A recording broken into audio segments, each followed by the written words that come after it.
I just wrote my first book, came out 3 weeks ago. If you would like to clap, feel free. That's a big hell yes. But this right here is my favorite thing to do. I love to stand in front of a group of people, generate hope, inspire action, and remind you to make the important things important. And guys, that's my message. I don't save it to the end. There's not a lot of build-up. I'm not going to walk off the stage and have a drop the mic moment. It's make the important things important. My biggest fear is for you guys to go home, be talking to your significant other, and say, oh, this really handsome, bald man in a Joseph A. Banks sports coat stood in front of us today, and they're like, oh, what do you talk about? I don't remember. No, make the important things important. That's my message. So what I'm going to do this morning is I'm going to share part of my story. I'm going to drive home that message, and then I've got 3 takeaways for you guys. Now, the reason why I want to share my story, because everything that I do, all of that stuff that I mentioned revolves around story. I love story. It is powerful. And I need to say something real quick, and this makes some people feel uncomfortable. It makes you feel uncomfortable because it's the truth. And in deep down, places that you don't want to talk about, you don't want to admit this. You are a masterpiece. One of a kind and beautiful. When God made you, He broke the mold. There never will be in the history of forever another you. Again, a masterpiece. Our story celebrates that rarity and that beauty. So I feel like I can't stand up here and not walk the walk, so I'm going to share part of my story with you guys today. I grew up in Dallas. I'm a hometown boy. Duncanville, to be specific, just south of here. I went to school at Midwestern State University in Wichita Falls, Texas, 2 hours north of here. I was a long-haired, narcissistic journalism major. I wrote a weekly column for the school newspaper. It was called A Different Perspective, and I wrote about hard-hitting things like showering in the dark, fishing shows, and what if I changed my name from Drew Myers to Love Myers? Hard-hitting journalism. I fell in love with getting people to think differently, and that shows up later again in my life. But after I graduated from Midwestern State University, I had the distinction of having 11 jobs in 11 years. That makes people feel uncomfortable as well. 11 jobs in 11 years after graduation. My dad told me when I was growing up, if you're not happy with what you're doing, go do something else. And I wrapped both of my arms around that concept and squeezed real tight. I was everything from a newspaper guy, that's what I went to school for. I worked in college admissions. I was a football coach at Blinn College outside of Houston. I got the opportunity to work at a major Division I school in Fort Worth, Go Frogs, TCU. I worked my way up to be the director of communications at TCU, and then I decided to start my own business. That business failed. Then I started to work my way back into the real world. I worked for nonprofits. I was a consultant. I worked for an oil and gas company doing marketing, trying to find my place. And my last real job that I had was real estate. My family was longtime real estate, and I finally went over to the dark side. And I quickly learned that I hated it. It was all about the money, and I didn't like that. I loved helping people, but I didn't like the money part of it. But what real estate did do is it got me out of the Metroplex. I moved my license to a broker in Glen Rose, Texas, and I moved my family to Rainbow, which is just outside of Glen Rose.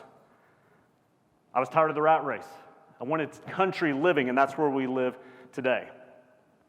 Now, remember, I hated real estate at this point of my story, and then God got involved in my story. Divine intervention. It was actually a gentleman named Mike Greene and Julie Greene because they moved a radio station to Glen Rose. Now, for those that don't know, Glen Rose is about this big. We have about 3,000 people in Glen Rose itself and about 10,000 people in the county. It's tiny. So never in a million years did I think someone would say, hey, they're moving a radio station here. But they did.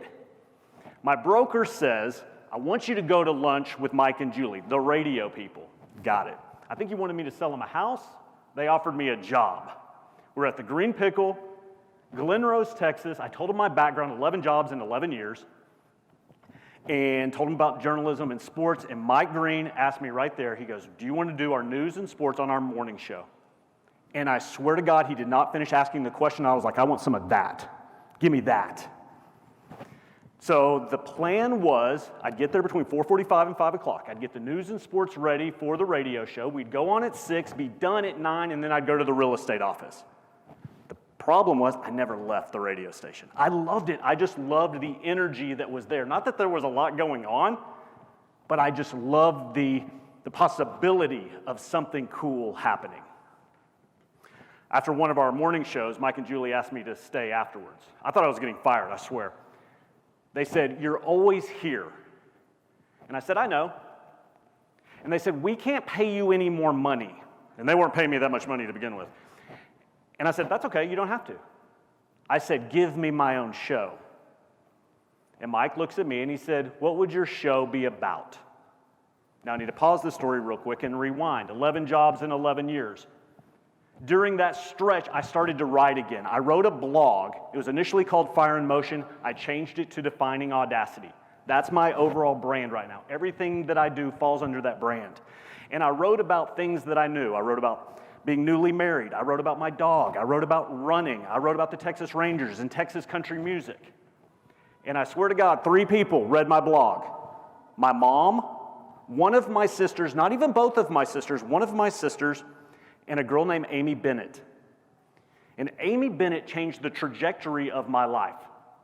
She sent me an email. She said, "I want you to do this and I want you to write about it on your blog." And what it was to make a list of 101 things to do in 1,001 days. And I thought that sounded really stupid. It made me think of those emails that we get that said, "Forward this to 15 people or you're going to get eaten alive by crickets." But Amy Bennett stayed on me. She pushed. She goes, "I think you would really get into this." So I started to brainstorm. Okay, if I had a list, what would be on there? One thing turned into 2 things, turned into 5 things, turned into 15 things, turned into 30 things. And before I know it, I had a list of 101 things to do in 1,001 days. Some of those things included eat a double scoop of ice cream. I had never done that. Eat lobster. Now, I know why that one was on the list, and I'll share it real quick. When I was growing up, we were at dinner one night at a restaurant, and I ordered lobster, and my mom looks at me, and she goes, "You can only eat lobster on a special occasion."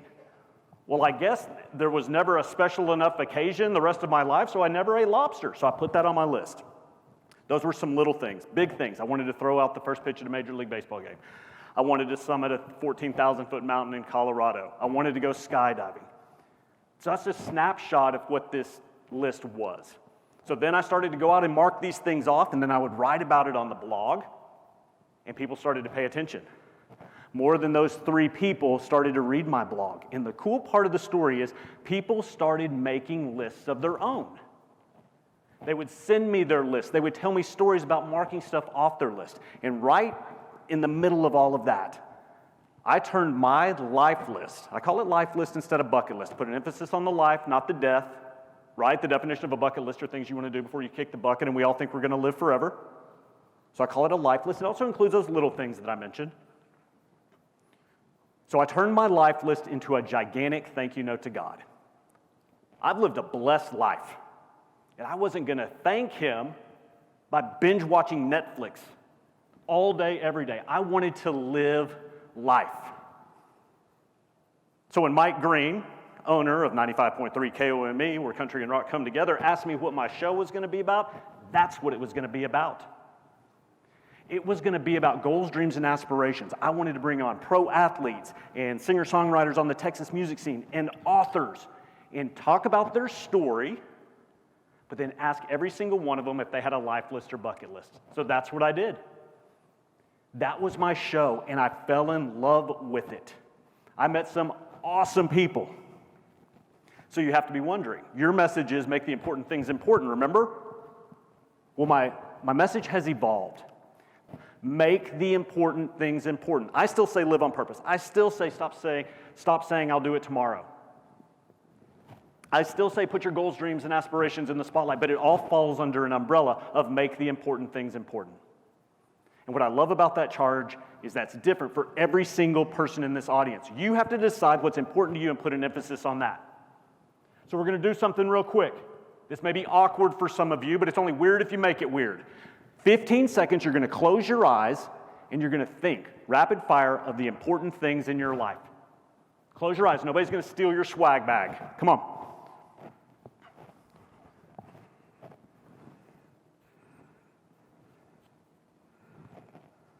What is important in your life?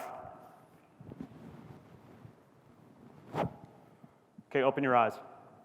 Again, I can't tell you what's on your list, but I can make some assumptions. I need to get this out of the way, out of the gate.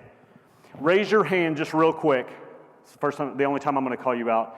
If one of the following 3 things was on your list: Netflix, Instagram, or Facebook. Just raise your hand just real quick. It's hard for me to see, but maybe I can see your hands up. Nobody? It's weird. I'm glad it's not, but it's weird because here's some statistics. I have them written down on my janky sheet of paper.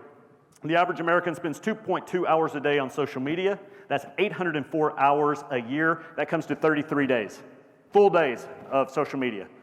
The average American spends 3.2 hours a day watching television. That's 1,168 hours or 48 days. That comes to cowboy math, 82 days a year, screen time. 82 full days. But you guys said it wasn't important. I'm just throwing that out there. Just something to think about on your way home from Ursa. Let me make some assumptions of some things that are on your list. Food, water, shelter. Hopefully it is. Those are important. You need those things to live. Next time somebody asks you to make a list of important things, you can put those on there. What about other people? Probably on your list. Absolutely. Maybe specific people, your kiddos, your spouse, your parents. What about time? Is that on your list? Should be. We have a limited amount every single day. We have a limited amount of time on this earth. That should be on your list. This isn't an assumption, this is a hope. What about yourself? Did you put yourself on the list? I hope you did. Because I think the true epidemic in this country is the lack of self-care and self-love. When I changed my message of make the important things important, I added 3 simple words at the end. Make the important things important, starting with you. To be the best mommy, to be the best daddy, to be the best spouse, to be the best club owner, to be the best marketing person, to be the best churchgoer, you have to take care of yourself first. To pour into other people, to be the light for other people, you have to take care of yourself first. I'm going to give you 3 things that you can do to start making yourself important. Thing number 1, stop using the word busy. The problem is we're lying to ourselves that we're too busy. It's not a busy thing, it's a priority thing. If something is important enough to you, you will do it, I promise you. Whether that's go on that cruise, go to lunch with your best friend, or call your mom to tell her that you love her. Have you called your mom? No, I haven't, I've just been so busy. We use busy like a badge of honor. We all have a lot going on. I'm just asking you to remove that from your vocabulary. Say something else. I say ripping and running means the exact same thing. When you remove it from your vocabulary, you realize how much you use it, you realize how much other people use it, and just let it remind you it's a priority thing, not a busy thing. The second thing, to make yourself important, win your morning. Get your butt up every single morning and do something that feeds your soul. Read, write, exercise, pray, affirmations, whatever it is. Do something that feeds your soul, and also choose to be happy. Because everything that happens after that is a reaction to the world around us. Life is throwing darts at us, good and bad. And when shit goes down, you can get back to center. Build on that foundation and remind yourself, I chose to be happy today. The last thing that you can do to start making the important things important, starting with you, is start to pay attention how you talk to yourself. We all talk to ourselves. And a lot of times it is destructive, it is ugly, and it is mean. I wrote down affirmations, truths and affirmations that I read every single morning when I was in a dark place in 2019. And I started to remind myself that I am inspiring, that I am a badass, that I do make the important things important. And the cool part about that is, I was telling myself that, I was reminding myself of that, and I started to believe that instead of the destructive lies that a lot of us tell ourselves. Make the important things important, starting with you. My name is Drew Myers. Thank you.